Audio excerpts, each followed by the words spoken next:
itu harusnya dicek dulu sertifikatnya, gimana statusnya kan. Nah, aman apa enggak? Gimana sih cara kita ngeceknya? Nah, kita bisa minta bantuan di kantor Badan Pertanahan Nasional yang biasa kita sebut dengan BPN.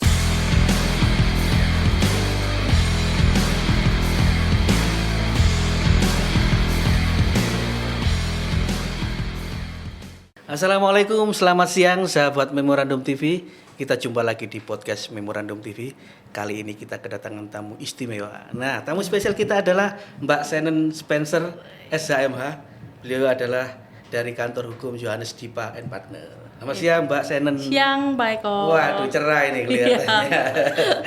Nah, ini apa ini? Siang ini kita akan bahas Jadi, ini. topik pada siang hari ini tuh saya membawa topik yaitu pentingnya bagi calon pembeli tanah ini harus mengecek sertifikatnya terlebih dahulu di BPN.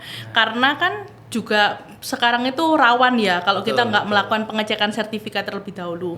Nah, sekarang kan banyak pasangan muda juga yang banyak yang cari rumah nih terutama.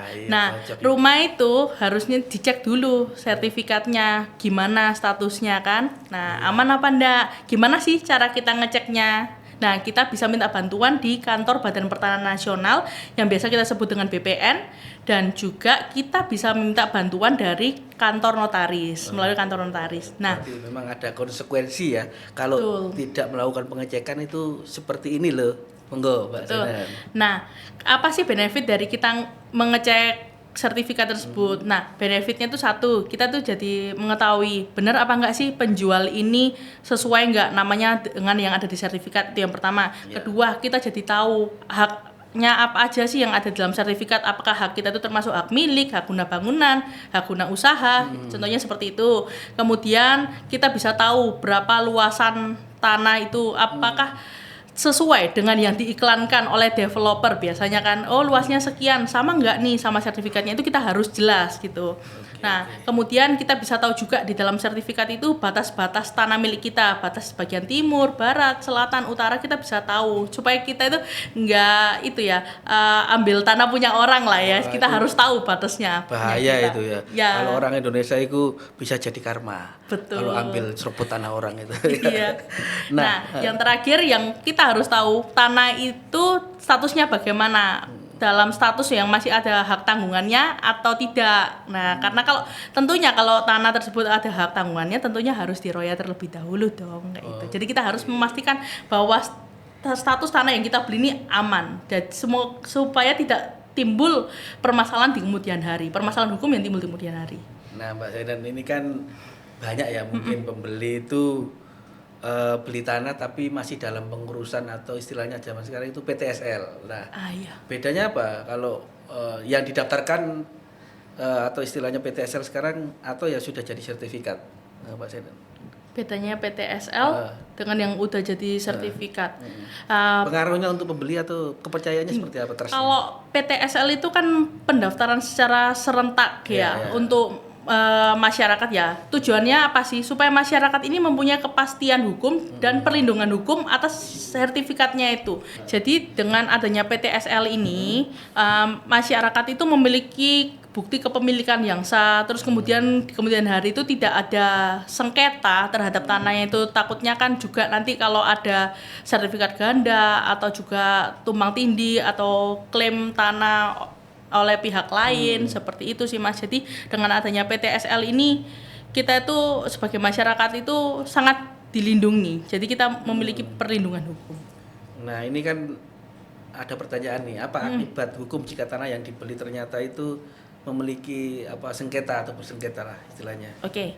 Akibat hukumnya kalau tanah yang sedang bersengketa nih kita beli, otomatis kan tidak ada kepastian hukum nih ya terhadap tanah tersebut. Kita masih harus melalui beberapa tahapan, yaitu yang pertama kita harus menyelesaikan dulu melalui gugatan sengketa tanah secara perdata. Nah, di situ dibuktikan bukti kepemilikan yang sah ini milik siapa. Nah, di situ kan kita udah banyak membuang waktu kita, membuang energi juga, biaya. Jadi pastikan bagi calon pembeli membeli tanah yang udah jelas sertifikatnya. Pandangan Mbak Senen sendiri seperti apa sih? Kalau Soal mafia tanah di Indonesia ini umumnya. Wah, kalau saya mandangnya gimana ya, luar biasa Mas kalau saya bilang itu, karena gimana ya, kasihan juga kan ya bagi orang-orang yang mereka ini yang benar-benar apa ya, sudah mengurus sertifikatnya dengan benar, tapi banyak juga mafia-mafia tanah yang tidak, kita kasarnya kita bicara yang tidak bertanggung jawab ya, kan itu bukan haknya mereka juga ya Mas ya. Jadi mereka di luar sana masih banyak yang berjuang di atas tanahnya sendiri kalau kita bilang untuk memperoleh hak itu.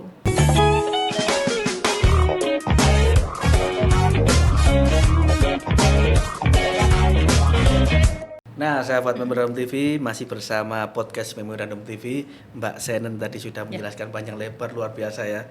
Mudah-mudahan mafia tanah ini segera pergi lah. Kasihan ini. Iya. Bagi orang yang benar-benar pengen memiliki tanah, ternyata ujung-ujungnya, nah itu. Nah ya, itu dia masih harus berjuang ya untuk tanahnya sendiri sih Mas. Nah, Mbak Senen, kita lanjutkan ya. Iya. Ini kan hukum di Indonesia itu mengatur tentang tanah yang terlibat dari sengketa warisan. Bagaimana sih sebenarnya? Kalau sengketa warisan itu prinsipnya kita itu kan bicara terkait, kembali lagi ke hukum waris ya Mas ya. Itu kan biasanya antara ahli waris dengan ahli waris nih biasanya yang memperebutkan itu ya. Tentunya kita lihat dulu dong dari sertifikatnya. Oh, sertifikatnya atas nama siapa dulu? Benar apa enggak? Itu orang tuanya atau atasannya, seperti itu kan. Nah, leluhurnya mungkin. Nah, kalau memang iya, kita buktikan lagi dengan adanya surat keterangan waris. Nah, betul apa enggak dia ahli warisnya? Kalau memang iya, betul, ya bisa untuk ahli warisnya. Kalau tidak, ya kan tidak jadi satu-satu di surat keterangan waris itu. Nah, memang ini ya, betapa pentingnya peran sertifikat tanah dalam menjamin hak kepemilikan berdasarkan hukum pertanahan di Indonesia ya, Mbak ya. Iya. Oke. Nah, Mbak, apakah tanah yang masih dalam status sengketa itu dan dalam proses perkara di pengadilan bisa dipindahkan haknya? Tentunya hak tersebut tidak dapat dipindahkan ya Mas, karena kalau posisi tanah itu masih dalam sengketa, yang pasti kita kan harus mencari kepastian hukum atas tanah tersebut ya Mas.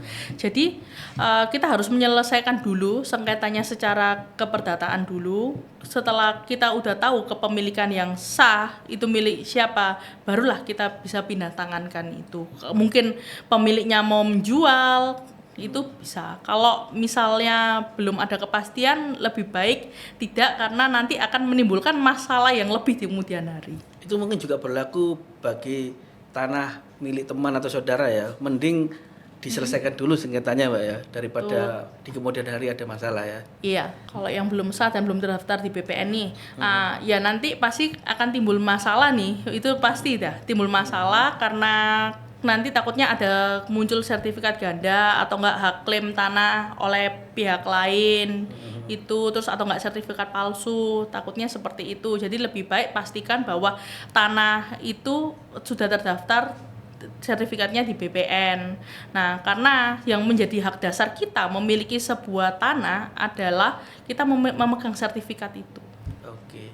Berarti memang ini mungkin menjadi imbauan ya bagi yang masih tanahnya itu petok D atau apa, memang harus disertifikasi, Mbak ya. Betul. Atau sertifikat itu, Mbak. Ya, betul. Kita bisa melakukan peningkatan hak ya. Nah, misalnya nih kayak tanah yang statusnya seperti petok yaitu giri, terus kretek desa, itu bisa kita melakukan peningkatan hak itu. Malah lebih baik, lebih sebagusnya seperti itu, karena di dalam peraturan pemerintah nih nomor 24 tahun 97 di pasal 24 ayat 1 itu juga menjelaskan bahwa tanah yang berdasarkan dari hak konversi itu dapat dibuktikan melalui bukti-bukti tertulis dan juga keterangannya yang kadar kebenarannya berasal dari panitia adjudikasi yang tanah tersebut didaftarkan secara sistematis dan atau oleh kantor kepala pertanahan yang mendaftarkan tanah itu secara sporadik. Jadi tanah-tanah tersebut sebaiknya ditingkatkan haknya menjadi seperti hak milik, itu lebih aman. Gimana sih caranya kita ini mengecek status tanah itu? Kita bisa ke kantor kepala desa atau enggak kita ke kantor kelurahan di mana objek itu berada, Mas. Nah, ini Mbak, ini ada lagi nih pertanyaan, apa sih yang dimaksud dengan tanah terpidana atau tanah terlarang berdasarkan hukum pertanahan di Indonesia dan bagaimana cara menghindarinya? Tanah terpidana dan tanah terlarang. Ya. Kalau sesuai pemahaman saya, tanah terpidana atau tanah terlarang itu contohnya nih seperti kalau tanah itu dalam status sita ya. Misalnya ini memang tanah ini bukan haknya si A katakanlah. Karena si A ini tidak memegang sertifikat yang sebenarnya. Nah, maka tanah itu terutama kan pasti ada tulisannya nih. Biasanya tanah ini adalah tanah milik siapa, hak milik nomor sekian, dan ditulis bahwa siapa yang masuk ke dalam perkarangan ini maka akan dipidana. Nah, jadi menurut saya tanah yang terpidana atau terlarang itu di situ itu adalah tanah yang milik punya orang lain. Apabila kalau kita masuk ke dalam situ maka kita akan ada sanksinya seperti itu. Mbak Senen, kita lanjutkan ya. Mengapa sih penting bagi calon pembeli itu untuk mengecek apakah sertifikat tanah tersebut sudah diubah nama atau belum?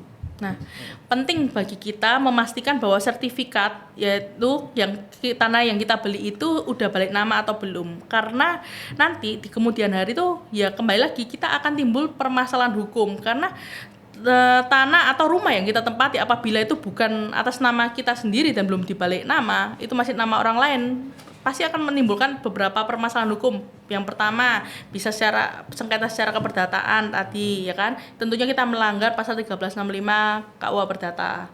Kemudian secara pidana kita juga bisa dikatakan pemalsuan sertifikat, pemalsuan surat, yaitu di pasal 266 KUHP. Kemudian kita juga bisa dikatakan kita masukin perkarangan yang bukan milik kita, punya orang lain, pasal 167 KUHP. Nah, seperti itu kan lebih baik sertifikat itu dipastikan kita mengubah nama terlebih dahulu pada saat membeli.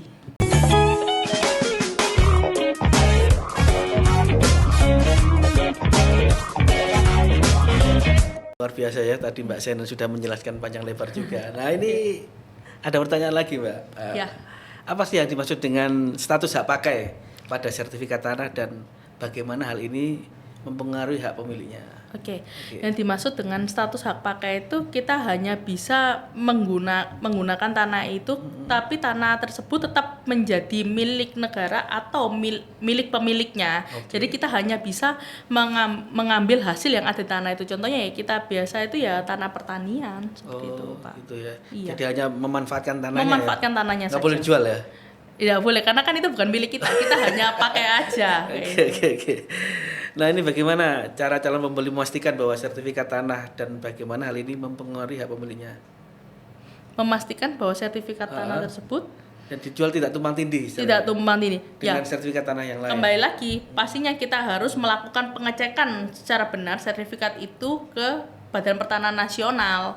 Nah, biasanya nih ya mereka melakukan pengecekannya itu melalui website yaitu atrbpn.go.id. Di situ nanti akan bisa semua keluar ya. Ya, nanti akan keluar hasil checking. Biasanya kita kalau ngomong tuh checking sertifikat namanya. Nah, di situ nanti keluar data-datanya yang seperti saya jelaskan tadi di awal itu, kita bisa mengetahui siapa nama pemiliknya, berapa luasnya, statusnya di sertifikat ini gimana, masih berlaku apa tidak.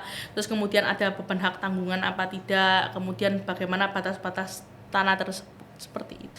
Nah, Mbak Senen, apa yang harus dilakukan oleh calon pembeli jika menemukan adanya perbedaan antara sertifikat yang dimiliki penjual dengan data yang ada di BPN? Oke. Yang harus dilakukan oleh calon pembeli adalah pergi ke BPN, yang pastinya meminta klarifikasi dari BPN agar nanti oleh BPN berkasnya tersebut, sertifikat tersebut nanti diverifikasi ulang, dicek, dilihat apakah benar ada ketidaksamaan. Nah, seperti itu. Nanti kalau memang ada kesalahan sistem, nanti dari BPN di-renvoy, diperbaiki. Oke.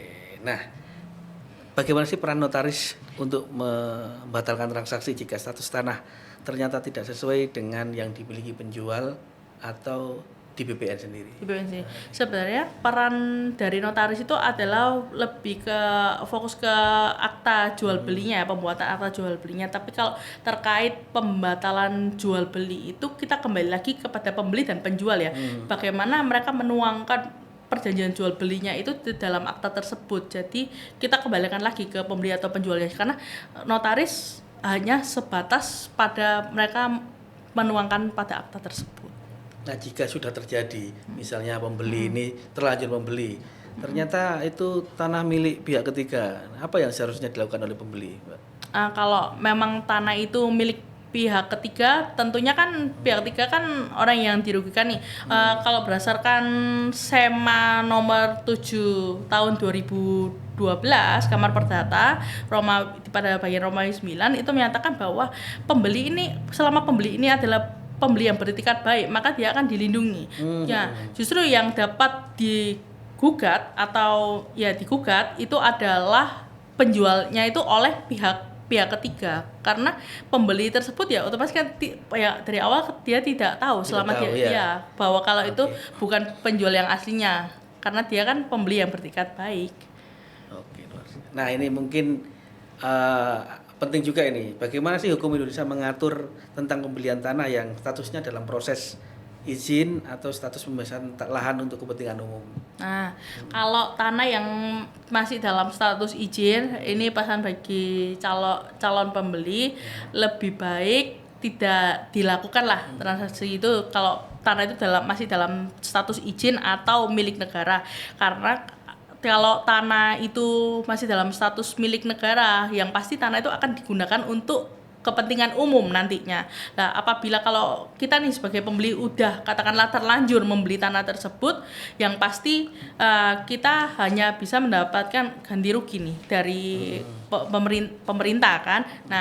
Nah, kalau kita tidak mau menerima ganti rugi tersebut, nanti oleh pemerintah ya hanya diberikan konsinyasi. Nah, di mana konsinyasi itu nanti akan dititipkan di pengadilan. Luar biasa. Ini menjadi pencerahan bagi orang-orang yang mungkin tengah mengalami masalah pertanahan. Closing Mbak Senen untuk para calon pembeli tanah supaya tidak istilahnya apa ya, tidak tertipu dan harus berbelit-belit dengan hukum.